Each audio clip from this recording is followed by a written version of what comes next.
Let me ask you something. Have you ever frozen when someone asked you, "So, what happened?" You know what to say in your head, but in English, the words disappear. Your brain runs, your mouth panics, and the story? Gone. But what if I told you, you don't need perfect grammar to tell a great story? Because storytelling, it's not about rules. It's about rhythm, emotion, connection.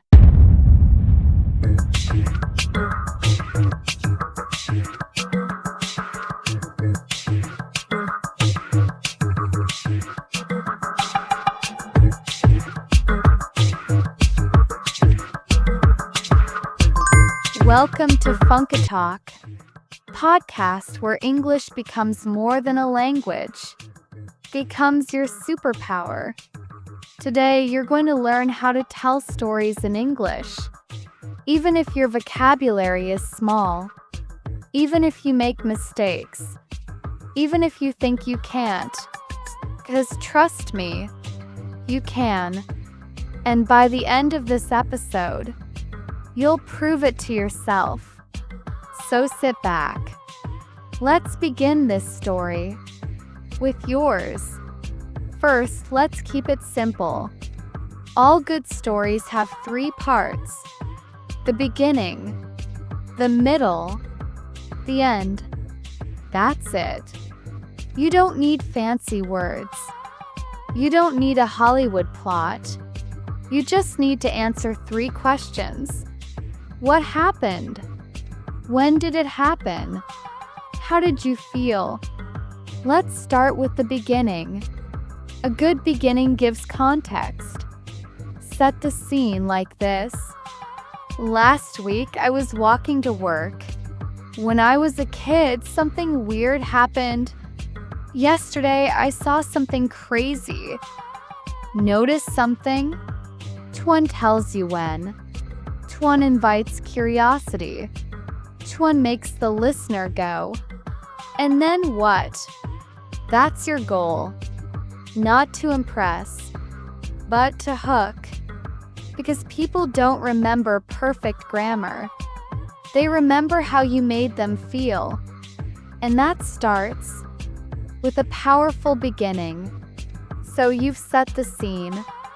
Now it's time for the middle, the heart of your story. This is where the action happens. Use simple phrases. Tick to the past tense for now. Like this. I saw a dog running.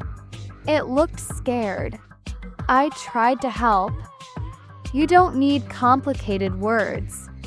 Just verbs that move the story forward. Ran, saw, said, went, looked, felt. And keep your sentences short. Let your voice add emotion. Let your pauses create suspense. I followed the dog, but suddenly, it disappeared. Boom. You've got your listener. Now don't lose them. Let's move to emotion. This is the secret ingredient of any great story. How did you feel? Excited? Nervous? Confused? Tell the truth. Even if it's simple. I was scared. I didn't know what to do. My heart was beating fast.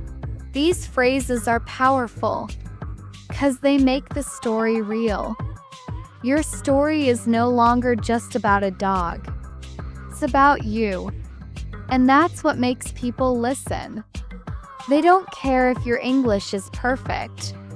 They care if your story is honest. Be human. That's what makes your English unforgettable. Let's talk about transitions. Those little bridges between parts of your story. Use them to keep the flow. Then, after that, suddenly, in the end, example, I saw the dog, then I followed it. but after a few blocks, it vanished. Now the story feels alive. It's moving. It's dynamic. It's easy to follow. That's how native speakers talk. They use tiny words to tell big stories. And guess what? Now you can too. Let's imagine a story together. I'll go first. 2 weeks ago, I missed my train. I was late for an interview. I was sweating, running, and feeling like I was going to explode. I finally got there, 10 minutes late. The manager looked at me and said, "Relax." I was late too. We both laughed. I got the job. Simple? Yes, but it works. 'Cause it has clear setting, problem, emotion, a resolution, and most importantly, you can imagine it. Now imagine doing this yourself. Not someday, today.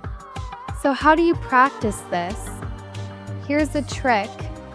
Start with small stories from your day. This morning I spilled coffee. Yesterday I lost my keys. Last weekend I danced like a crazy person. Then add one feeling. It was so embarrassing. I panicked. It made my day. Now it's not just a sentence. It's a story. Do this every day. Tell one small thing that happened. Speak it out loud. To yourself. To a mirror. To your phone. Your brain will start to connect the dots. And one day, without even thinking, you'll say, "Wait, did I just tell that whole story in English?" Yes. Yes, you did. And here's the best part. Your stories don't have to be true. You can invent them. You can play. What if I won the lottery? What if I met an alien on the subway? What if I woke up in a different country?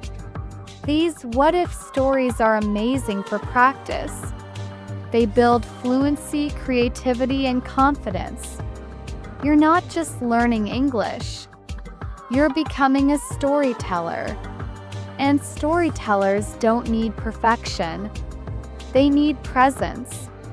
Power to make people listen. To make them laugh, cry, or say, "Wow, I didn't know you could speak like that." Now they do. Let's end where we began. Remember that moment when someone asks, "So what happened?" Next time, you won't panic. You'll smile because you'll have the tools to say, "Okay, listen to this." And the story will flow. Not because your English is perfect, but because you practiced, because you were brave, because you believed your voice was worth hearing. And it is. Every sentence you speak brings you closer to fluency, to freedom, to the version of you who owns any conversation. So here's your challenge. Today, tell one story in English. Keep it short. Keep it simple. Make it real. Then tomorrow, do it again. Every story you tell is another brick in the foundation of your confidence. And one day, you'll look back and realize you didn't just learn English. You became someone who uses it to connect, inspire, and lead.